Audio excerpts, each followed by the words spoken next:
Good morning and welcome to Live with Admissions. My name is Gabby Lippy. I am the Director of Admission at St. Joseph Notre Dame High School and graduate of the SJ&D class of 2008. I am joined today by the other members of our enrollment team, Mrs. Eileen Graybeal, Director of Enrollment Management and Alumni Parent, and Mr. Sean Obligacion, Admission Associate and graduate of the SJ&D class of 2015. So before we start, we are going to begin in prayer as we do every morning here at SJ&D. And in this season of distance learning, prayer is led by our campus ministry team. So please join us in prayer. Good morning, SJ&D. Today is Monday, October 5th, and it's the feast day of St. Boniface. Please put yourself in the presence of God as we begin our prayer. In the name of the Father, Son, Holy Spirit. Amen. Dear Lord, this morning I pause and bless my day. Today is a gift of opportunity for me to reach my highest potential. I honor this opportunity with love and gratitude. I forgive myself and others for past mistakes and believe in my heart that I will carry love with me as I embark on this wonderful new experience. In your name, amen. In the name of the Father, Son, Holy Spirit. Amen. Saint Joseph and Hail Mary, Mother of God, pray for us. Bye, have a great day. Hi everyone. This Monday, set aside some time to sit in the presence of God and reflect on all the blessings He has bestowed upon you. Have an amazing day. Great way to start off the day. So our goal with our Live with Admissions series is to give you, as prospective families, a connection with key members of our SJ&D community. And today our focus will be on counseling at SJ&D, and we are excited to be joined by Mr. John Gunty, who is our Director of Counseling. But before we meet him, I'd like to introduce you to a group of SJ&D students who are part of our ambassador leadership team and will be engaging with us throughout the hour today. And I'm going to ask them now to each share their name, their grade, the school they attended previously, and why they chose SJ&D as a high school choice. So we'll go ahead and start with Amelie. Hi, my name is Amelie Ritter. I'm a senior. The previous school I attended was a French and American school in Berkeley, and the reason I chose SJ&D was because of the really good sense of community as well as their rigorous courses. Thank you. And Claire. Hi, I'm Claire Nocon. I'm also a senior. I previously attended St. Joseph's Elementary School. The reason I chose SJ&D is because my siblings went there and my parents really liked the education they got, the environment, and everything about it. And Ellie. I'm Ellie Jarnsapipa, and I'm also a senior. And I went to CCS, Chinese Christian School, or now Coastline Christian School in middle school. And the reason I chose SJ&D is because of the rigorous educational opportunity, and also because of the clubs and extracurriculars they offered, which really attracted me. And my sister went there, so. Awesome. And Israel? Hello, my name is Israel Fuentes Juarez. I previously attended St. Elizabeth's Elementary School in Oakland, and a reason I chose SJ&D is, like many of my peers said, rigorous academics and lots of time to socialize. And finally, Kellen. Hi, my name is Kellen Chen. I am a senior, and I attended St. Anthony's Elementary School in Oakland before coming to SJ&D. And I chose SJ&D to go to high school because my parents really liked the campus and the location and stuff like that. And I also really enjoyed the small, tight-knit community there. Awesome. Well, thank you, students. And our students will be engaging with us in our Q&A today. So please feel free to drop any questions that you have for them or for our Director of Counseling, Mr. Gunty, down in the Q&A feature, and we'll make sure to answer those. But now I'd love to introduce Mr. John Gunty. John, we would love if you could just share a little bit about yourself. So my name is John Gunty. I grew up in California, in Chicago, and moved to California in 1979. Ever since then, I've been involved in working in high schools in many different capacities. I was a theology teacher. I started the Holocaust Studies program here at our school, and I also have been counselor for most of those 40 years. I've been at St. Joe's for going on 21 years, and I'm very, very happy to be here. It became home for me. And as a lot of the students have already said, it really drew me because of the sense of community. Awesome. And as I mentioned, please feel free to ask any questions down in the Q&A. And our Director of Enrollment Management, Ms. Eileen Graybiel, is going to start us off. Good morning, Mr. Gunty. Thanks for joining us today, and thank you, families, for joining us as well. So, Mr. Gunty, can you tell us about the counseling program at SJND and why the four-year student counselor relationship is important? Thank you for that question. So first of all, we have approximately 450 to 460 students in the last several years, and we have 4 full-time counselors. So easy math is that the ratio is under 120. And that means that a normal average for a public high school in California can be even over 500, 600. And for private schools in the East Bay, it's often more like 200. So that ratio obviously makes it possible for us to be with our students more and to support them more directly. The idea of having the same counselor for 4 years is that obviously we get to know them very well. And by the time that they're seniors, and all these, obviously all of our students have as a goal to go to college. And so when they're seniors and they start applying to colleges, we know them well enough to write really detailed recommendation letters that obviously create an advantage for them when they're applying to selective schools. It also helps to have that consistency of support. We know them year to year to year, and obviously as we get to know them better and they get to know us better, the trust builds and the many dimensions of our support can expand. We call ourselves personal academic counselors, which means exactly what it says. And then we also have a full-time dedicated college counselor who works with all of the students and especially with the juniors and seniors. But I'll say more about that later. And we also have a dedicated learning services counselor who works with all students who come in with documented differences, learning differences, and we'll talk about that some more later too. So that's why we have such a comprehensive team, and that's why we feel it's really important to have a low ratio and to stay with the student for those 4 years. Another thing, having been here 20 years, it also is fun to know the SIBs, and sometimes it's 1, 2, 3, I think 4 right now for one of my families. It's fun. Great. Thank you very much.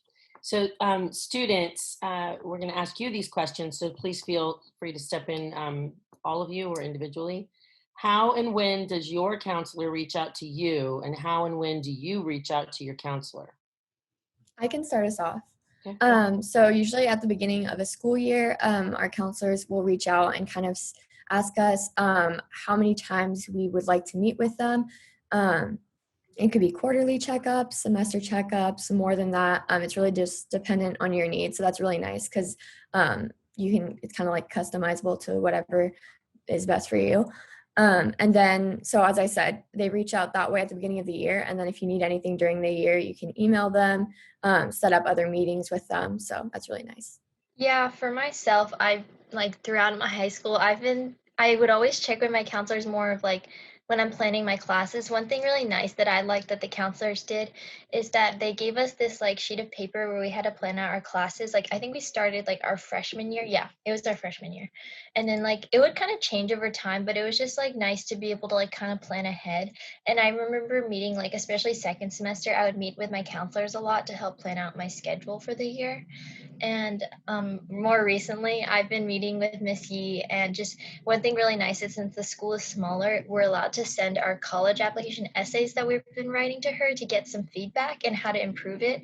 And I sent one of mine, and it was really helpful just to have the college counselor even have the time to be able to do that. That was really great, and she gave a really detailed write up for me, you need to adjust this and change this. But I love that aspect with the counselors.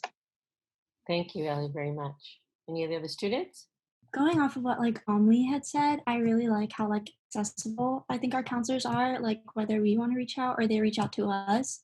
I think that like the way that they schedule like meetings or however often you need to go, it's really like, yeah, it is like fitting to your needs, but they're also like you know that they will always be there, and like despite like how busy they are, I feel like they always like find some way to like make time for you. And I personally like think that that's like super helpful because sometimes like things just kind of happen, and like especially like while we were in school there would be like those days where you needed like just like a mental break, or if you like had stayed up really late like doing homework and you couldn't finish a homework assignment and you were just like really overwhelmed. I found it like really helpful just to like go to your counselor's office and just like tell them that like I need a mental break before like everything just gets like too overwhelming. And I also really like how you can like, for me, like they don't really like force you to like have to talk to them, but they kind of always tell you that they'll always be there. Great. Thank you, Ken. I will now turn this over to Mr. Obogosion. Thank you, Mrs. Graybill. This next question, we're going to go ahead and ask Mr. Gunty. Outside of one-on-one meetings with students, what are some other things that you as counselors do to kind of engage with the students? The biggest thing that we do besides the one-on-one meetings is something called Counselors in the Classroom.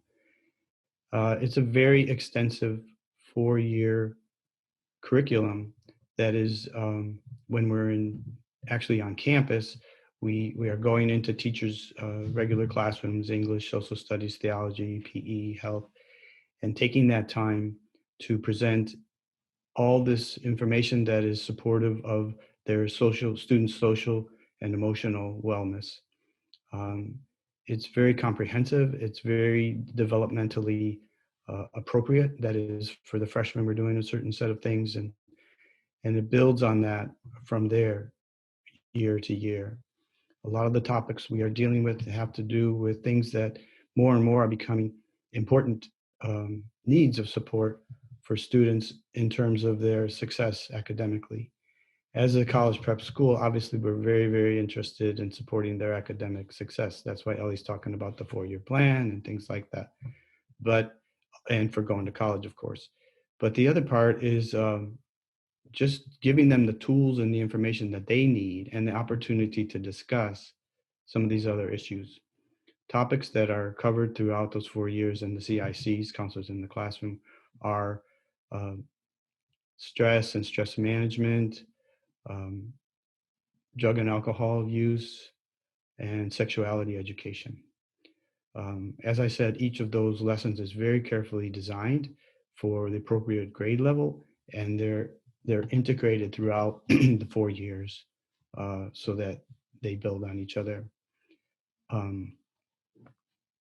We also have had times where we really feel a strong need to just deal directly with the issues of stress management and time management.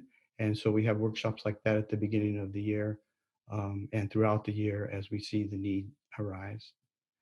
The counseling department has also been doing a lesson, a CIC, about diversity and inclusion. One of our first lessons with the freshmen is called SJND as a Welcoming Community. And as the students are saying, we're very proud of the community that we have and the love and support that exists with the students, with the families, with the teachers and staff. But that is something that needs to be intentionally built. And we deal with issues of diversity, inclusion, and microaggression, and begin right from 9th grade to stress the fact that we are proud that we're a loving community, that we're a family, and that it takes a lot of intention and support. As you probably will learn if you learn more about our school, we probably have at least 60 different middle schools that the students are coming from. And so when they come together, they might be coming from all sorts of different places. But right from the beginning, we work with the students, mostly in those CICs and then continuously in other ways, about making this a really loving community and a safe place for everyone. Thank you so much, Mr. Gunty. You're welcome. For the students regarding CICs now, we would love to hear some of the things that you have learned from our counselors and CICs, or sort of elaborating some of your experiences with CICs. So why don't we go ahead and start with Clay? Hi, yeah. So the CICs, like Mr. Gunty said, they change throughout your first 4 years. Like as students start to mature, more topics can be talked about. So like this year we did some CICs in our homeroom, so they were school-wide, and they went over things like stress, anxiety, things like when school's overwhelming, how to talk to your teachers, how to communicate with your peers, that kind of thing. Other CICs we've done involve like consent, things like um, things you might need to know on a college campus because it can be a little more dangerous, that kind of thing. One thing I found really nice is for the more sensitive subjects like that, sometimes the girls and the boys are split up so we can talk to a female counselor one-on-one and the males can talk to a male counselor one-on-one. And then we all came back together to kind of share both sides so everyone was more comfortable talking to their counselor and their peers. Awesome. Thank Thank you, you, Claire. We just did one of those today with the juniors. I just left a group of boys before I came here. We can go ahead and hear from Israel as well. Yeah, so definitely counselors in the classroom is something, it's one of those things where what you put into it, you get out of it. And so the more you're engaged and the more the class participates, the more you get out of it, the more you learn.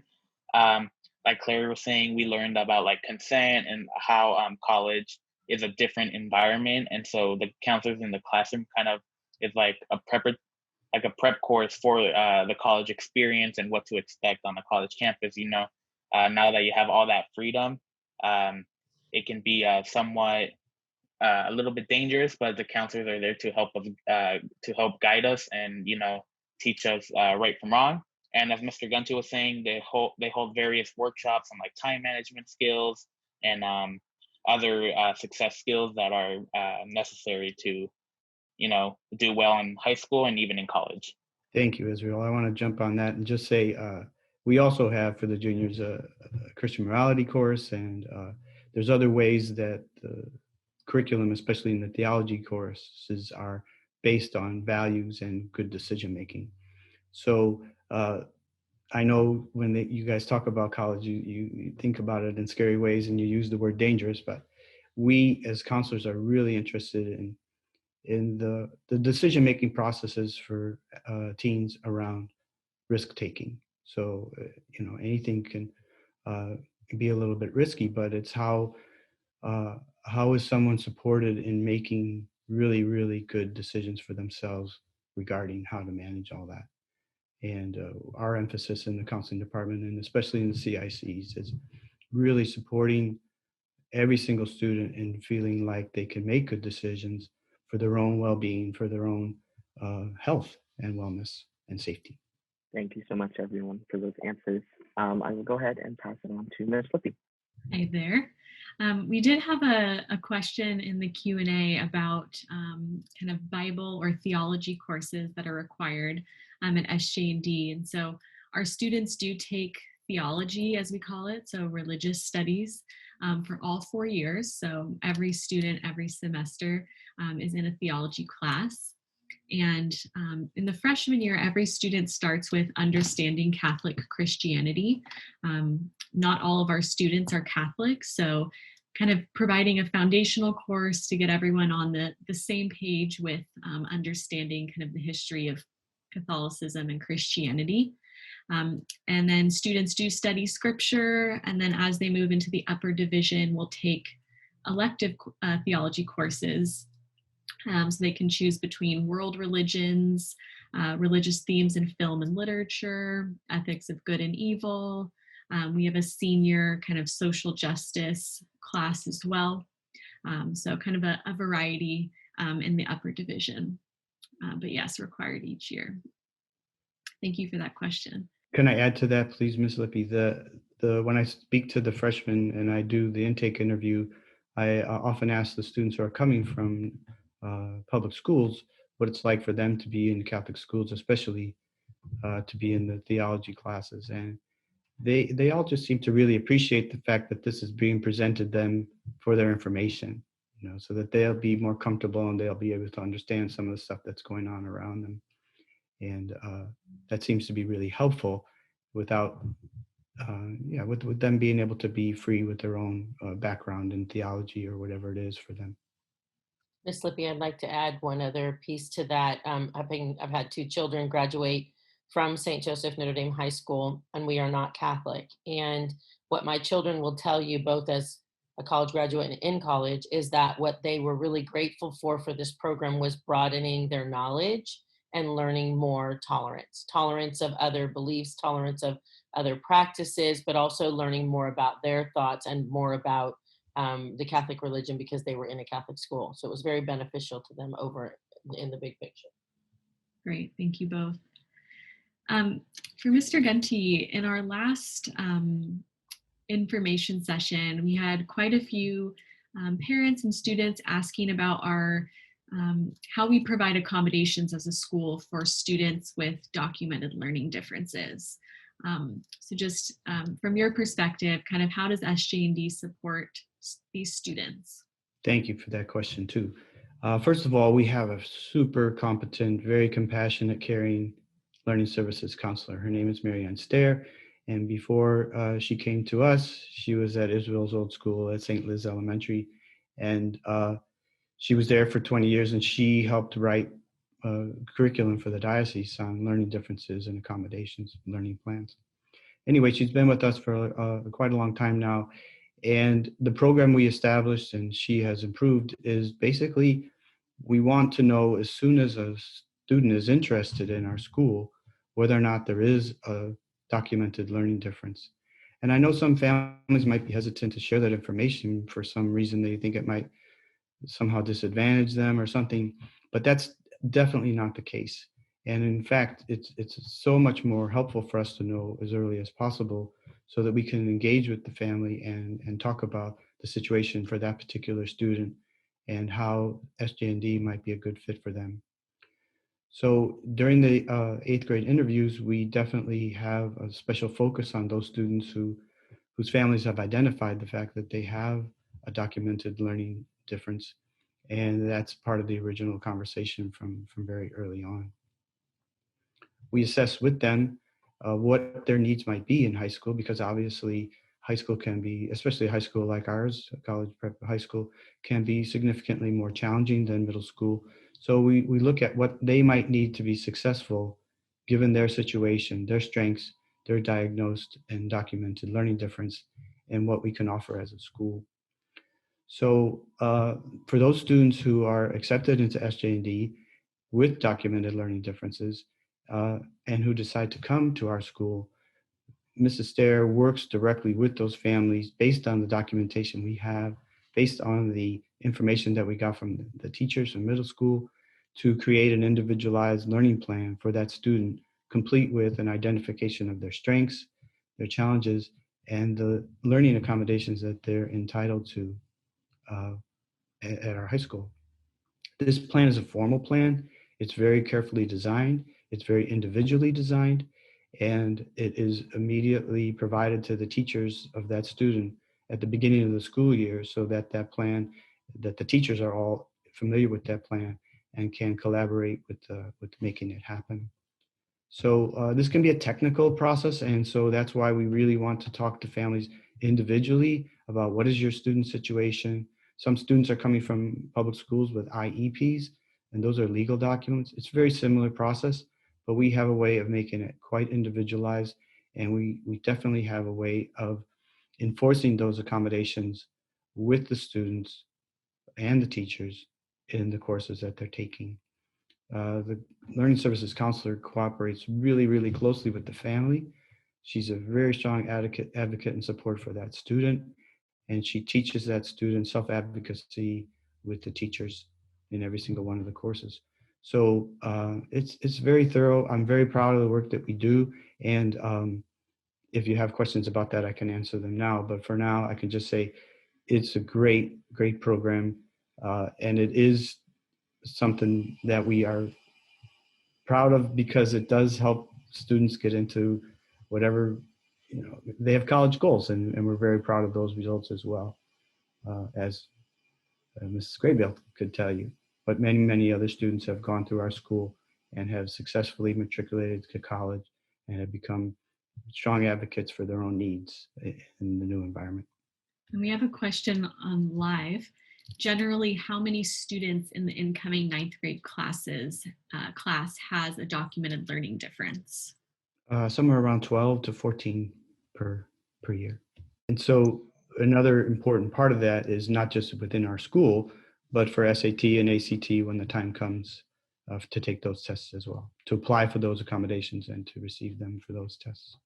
Yeah, thank you so much for that, Ellie. And curious to know from all of our students, kind of when you find that you are needing support, help, or guidance, both academically and personally, kind of what do you do?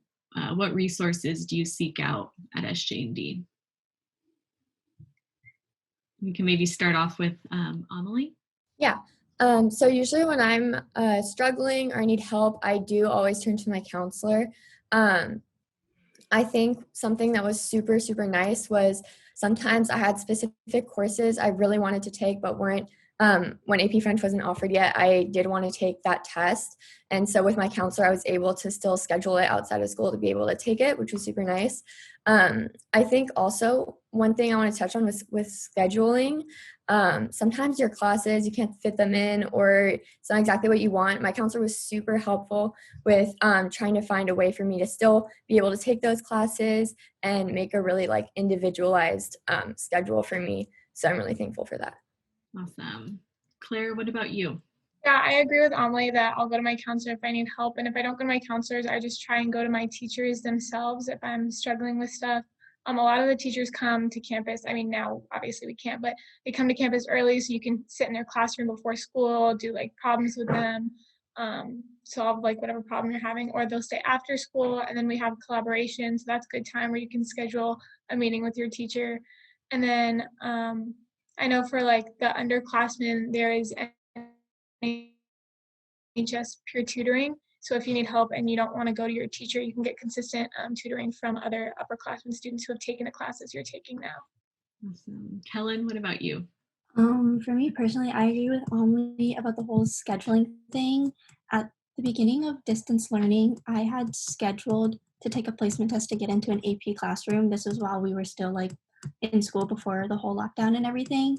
But like we never really got to it. And then my counselor emailed me about like if I was still interested in taking it. And I said yes. And so she set up a meeting for me on Zoom so that I could take a placement test like during distance learning. And I thought that was really nice how like they still like were able to accommodate that because I thought, oh, I wouldn't be able to take it anymore and I wouldn't be able to get into the class. However, like she was able to sit there with me and guide me through like or give me the placement test and then I submitted it and then she was like, okay, you got in, and then we worked out a whole schedule and then I had to drop some classes to take this AP class. But I was just kind of really grateful that she was able to still think about that during all that chaos with starting distance learning. Absolutely. And Israel, finally, what about you? If you're finding you need help, what do you do? Yeah, like my peer said, I definitely go talk to my counselors or to my teachers when I need a schedule change or need to talk to them. But I've somewhat used them personally, just to talk about things that are going on at home. And Mr. Gunty or Miss Sabia, they're really accommodating. They're there to provide a safe space where you can let out all your frustrations and just have someone to talk to, because holding it inside for a long time can cause like anxiety, stress, and we don't need that, especially with everything that's going on now. And so they're really accommodating, and they're really they just want to help you get better. And so I really find that amazing. Awesome. And turning it back over to Mrs. Graybiel. So, Mr. Gunty, as a college preparatory high school, how does the counseling department work with students and parents throughout the college application process? I will try to answer that briefly, but it's very, very thorough. So as the students have just mentioned, we spend a lot of time doing everything we can to make sure that they get the classes they really want and are qualified for. A lot of effort put into that by Mrs. Park, the assistant principal of academics, and by the students themselves and working with the teachers in the departments. Our students typically want to be challenged, and we as a school absolutely want them to find a schedule that they would like and that would really, really work for them in a good way. because I think it was Ellie who was talking about the paper, the four-year plan. We have already done that with the freshmen. You're right, Ellie. We started in 9th grade, and that's a very conscious effort to look at our curriculum, look at where the student is coming from in terms of their abilities and their interests, and then think now, 9th grade, 10th grade, all the way through, what is it you're trying to do, especially with regard to college goals, but even just in terms of your interest and how to develop your curiosity for learning. So that starts in 9th grade with our four-year plan. It starts in 9th grade with some really thorough education about graduation requirements for SJND, college entrance requirements for all sorts of schools, and especially what the college entrance requirements are for the schools that are selective as well. So the CICs include not just our work with the social emotional wellness, but also the work that they mentioned, Ms. Yee, who's also amazing, Ms. Savia, who's also amazing. We do workshops for every single level, a couple times a year at least, that are directly developmentally appropriate for what they need to know about college admissions and how to challenge themselves academically throughout their 4 years. There's standardized testing in all 4 years that are all related to the ACT or the SAT. And when we're able to do that, that will come back, I think, in the spring. And 9th, 10th, 11th, all have standardized tests that we provide to all the students. So they get to practice in those tests that can sometimes be anxiety inducing, but they can also get a sense of how they do on those and what they need to work on to improve. We have college entrance exam workshops during the year, especially for the juniors and the seniors, where we have contractors come on campus and help with those classes, test prep.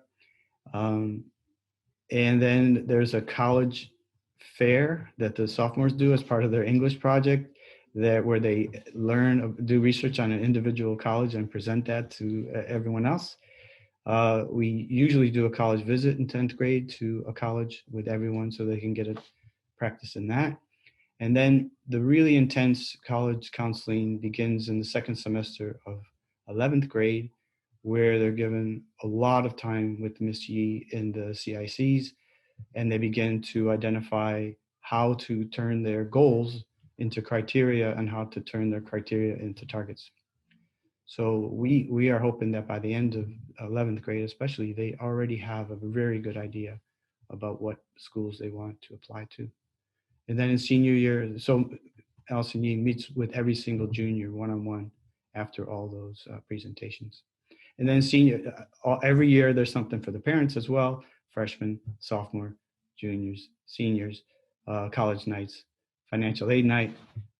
And then for the seniors, there's a lot of one-on-one contact with Ms. Yee. As Ellie was talking about, there's advice and guidance about writing these personal statements for the applications, and all the other counselors work with the seniors on that as well. By today, all the seniors were required to turn in their final list of targets, which I think is really, really a good support for them to be that clear at this point, so that the work that they need to put into the applications will be, they'll have more clarity about what they need to do for that process. Then there's just a lot. Every single senior has not just the college counselor, Ms. Yee, but one of us to help them as well. And as I said before, we're the ones that are going to be writing those letters for them. So that includes workshops for applications. It includes looking at their personal statements. It includes reviewing their list to make sure that it's a good list strategically for them, and that it fits their criteria, whatever it is. Great, thank you. Students, can you speak to how has SJND supported the beginnings of your college search, or as you've progressed through high school and are now seniors, in the case, I think, of all of you, how that has been? Yeah, I can start. So like Mr. Gunty said, Ms. Yee is the college counselor for all of us over the 4 years. And at first I was like, oh my gosh, I'm not going to be able to get this much help. She has 100 people to help get into college, and they all have 10 colleges they're applying to. But she has been so much more helpful than I expected. I'm applying to a lot of schools. I'm applying to 20 schools, and she was able to go through each school and tell me which ones I might want to apply to early action based on looking at my grades for the 4 years. She's been able to meet with me multiple times to go over that, to talk to my parents, to kind of ease their fears with getting me into college. Any questions I have, she's like gotten back to me in 24 hours. So that's super, super nice. Great. How about Israel? Yeah, SGND has really, always said, college begins now from the very first moment that you walk on campus or when you have the first assembly. And, that is really true. Like Mr. Gunty said, they hold various activities throughout all 4 years so you prep for college, and Miss E is really helpful in fostering that kind of growth. But our counselors, they do a fantastic job as well.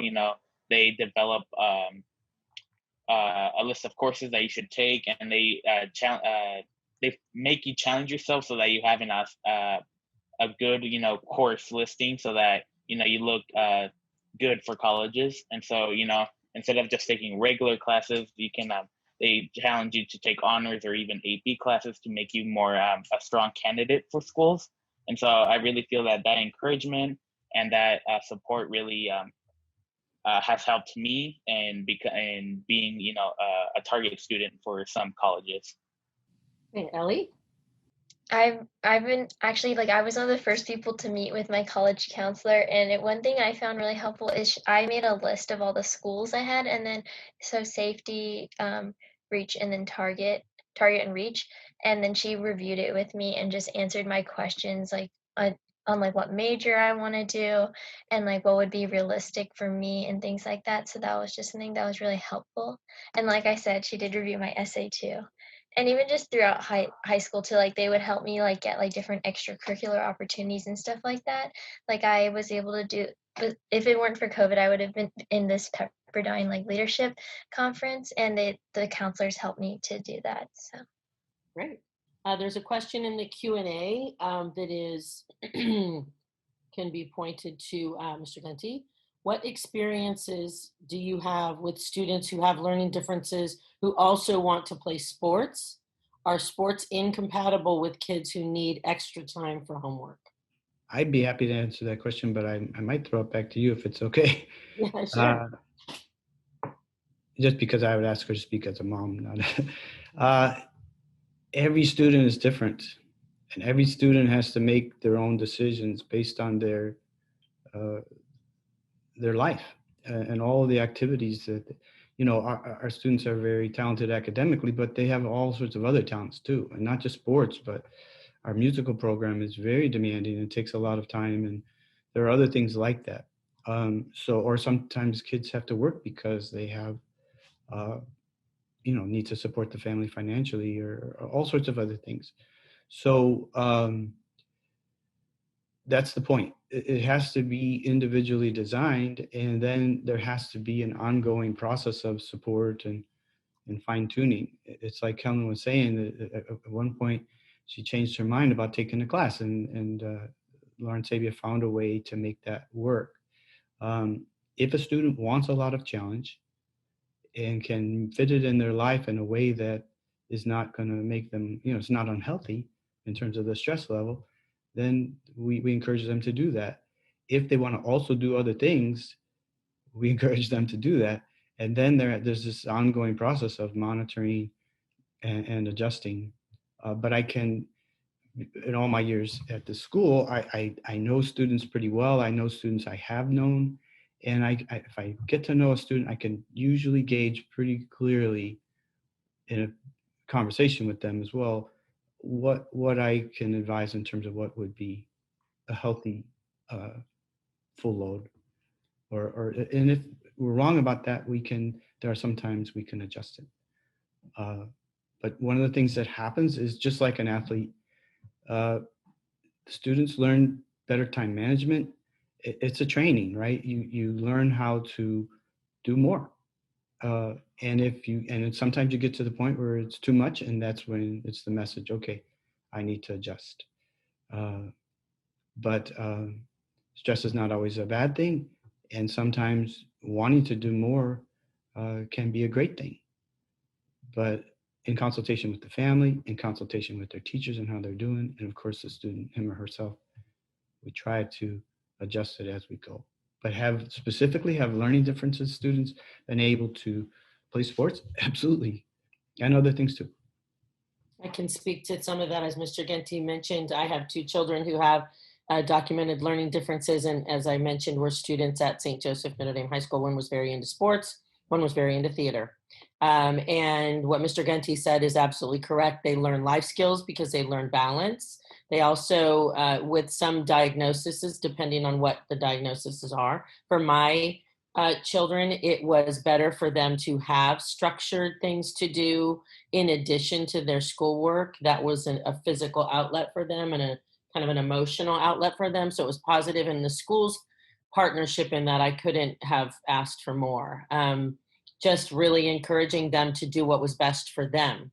And if it was best for them to step back sometimes, or if they needed extra time on a test, which my children did, it never impeded their ability to do other things. And taking it to the next level, going on to college, both of them learned very clearly how to balance their need for schoolwork and also how to advocate for themselves. And I would love to take credit for that as a mother, but it's really much more that the school has grounded them in both their self-worth, kind of being humble and knowing what you can and can't do. And that's really for all students, but it specifically helps in a more detailed way for the students with learning differences. Happy to talk to anybody about that offline as well, if you want to know a life experience from that perspective. Yeah, and all the students who are here, all 5 of you have been talking about, you're not shy about asking for help. You don't, you know where to go. Your teachers are very responsive. The counselors are trying to help you. You have become your own advocates, and that is a really important part of this process as well. And we hopefully, through all the other training you're getting, paying attention to what is unhealthy stress and how to adjust that. Right. Okay, I'm going to be turning this back to Ms. Lippy. Great. So we all know that this time of distance learning is not easy. And so for you, Mr. Gunty, how has the counseling department had to kind of adapt and adjust during this period? And kind of, is there anything that you've observed about students during this time? I'm really proud of what we're doing as a school in terms of distance learning, and maybe the students, they hope there'll be time to talk about this since all of you guys were here last spring. Last spring, when we were kind of forced into this process without a lot of preparation, the school did a whole lot to train the teachers, and we created a schedule that we thought would be pretty good. And then there was a lot of people involved in a task force from May through the summer, talking about how we could make that better, knowing that this year was going to be, at least some of the year, going to be required distance learning. And so I was part of the social emotional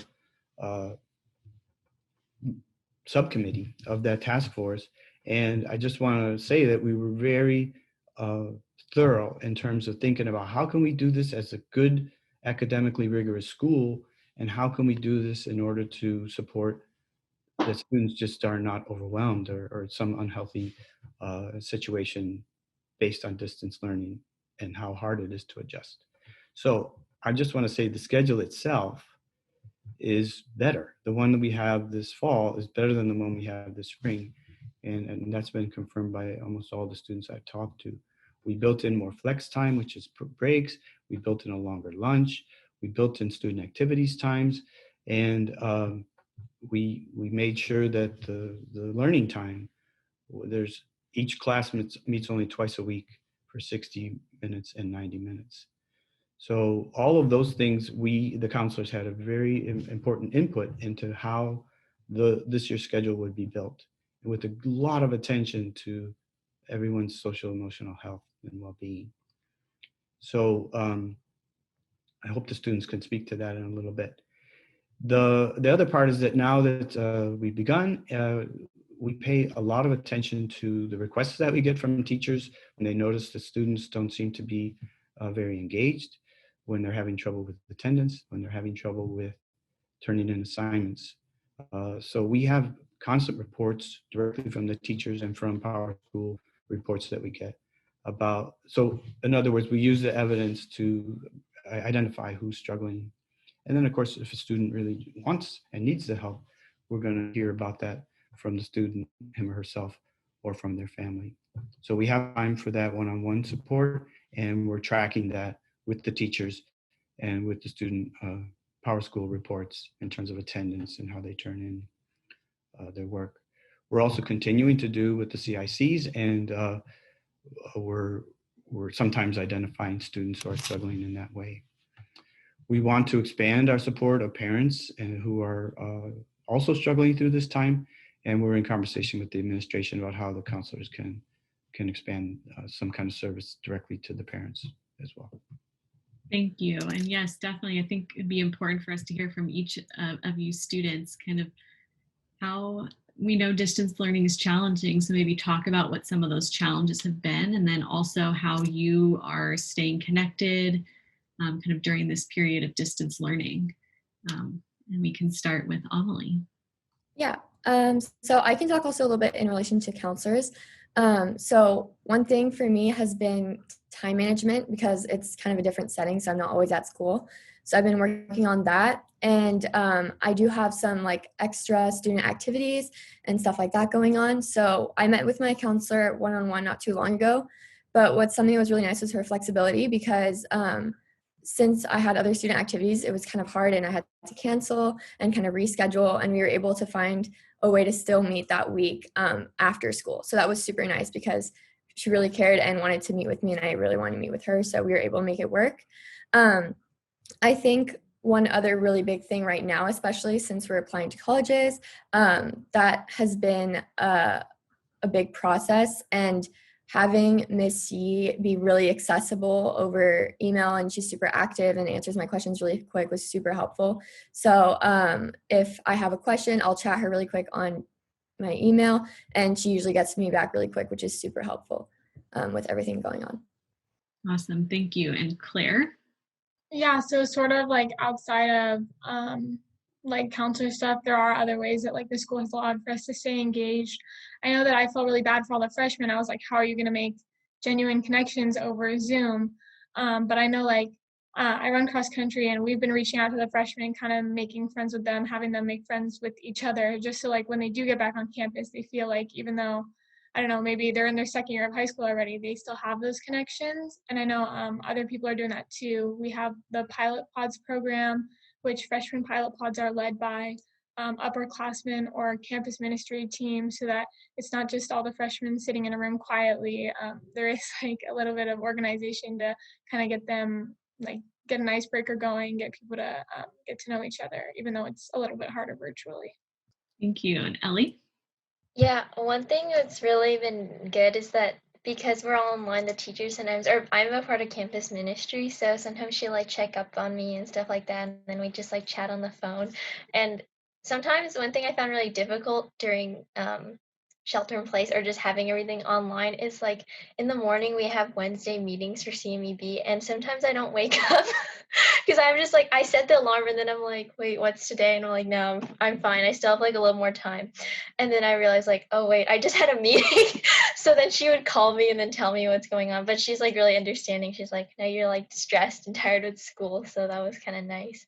And then I'm really bad at math. So I've been getting help from my AP stats teacher in the morning sometimes. And then we also have the flex periods, which is nice. And no one goes. So it's like private tutoring, which is really nice. And I've really enjoyed doing that. So if you like really set out the time to do it, the teachers are like really there for you if you need the help.